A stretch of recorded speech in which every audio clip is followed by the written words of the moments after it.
আসসালামু আলাইকুম সবাইকে।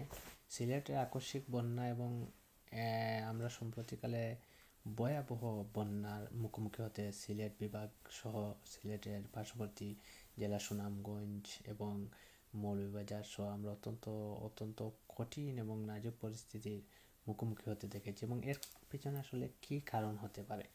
তো বিশেষ করে আমরা জানি যে আমাদের পার্শ্ববর্তী অঞ্চল ভারতের আমাদের সিলেট বিভাগের পার্শ্ববর্তী যে মেঘালয়, আসাম এবং ত্রিপুরা রাজ্য এবং সিলেটের প্রবেশদ্বার সুরমা এবং কুশিয়ারার উপরে টিপাইমুখ নামক যে বাঁধ, সেটাকে আসলে মরণ বাঁধ বলা হয়। তো আমরা জানি যে আমাদের পার্শ্ববর্তী অঞ্চল ভারত যখন মেঘালয়, আসাম এবং ত্রিপুরা রাজ্যে অতিবৃষ্টি হয়, তখন তারা টিপাইমুখের বাঁধ খুলে দেয় এবং পানিগুলা নিষ্কাশনের একমাত্র পথ হয়ে যায় যে সুরমা কুশিয়ারা হয়ে পানি সুনামগঞ্জ, কিশোরগঞ্জ হয়ে মেঘনাতে মেঘনা হয়ে বঙ্গোপসাগর পর্যন্ত যাওয়ার যে প্রক্রিয়া, সেটা আসলে আমরা জানি দীর্ঘদিন যাবৎ সুরমা নদী খননের যে প্রক্রিয়া, সেটা না থাকার কারণে নদীর যে নব্যতা, সেটা অলমোস্ট হারিয়ে ফেলেছে।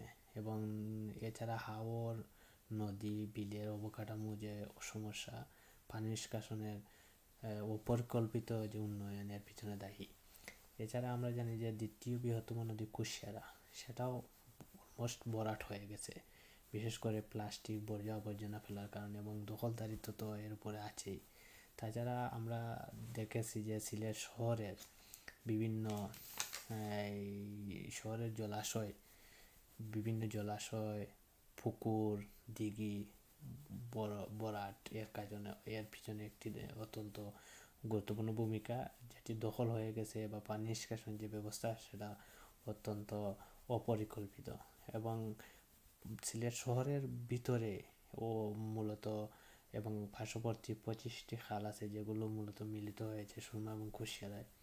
অধিকাংশ খাল আজকে বিভিন্ন দখলদারিত্বের মাধ্যমে দখল হয়ে গেছে, ভরাট হয়ে গেছে, বা এইটা খননের যে অপরিকল্পিত ব্যবস্থা, সেটা অন্যতম কারণ। তাই আমরা সিলেটবাসী বিশেষ করে ভয়াবহ বিভিন্ন বন্যার মুখোমুখি হতে হচ্ছে এবং প্রতি বছর এই বন্যার কারণে হাজার হাজার মিলিয়ন মিলিয়ন টাকার আমরা কি ক্ষতিগ্রস্ত হচ্ছি।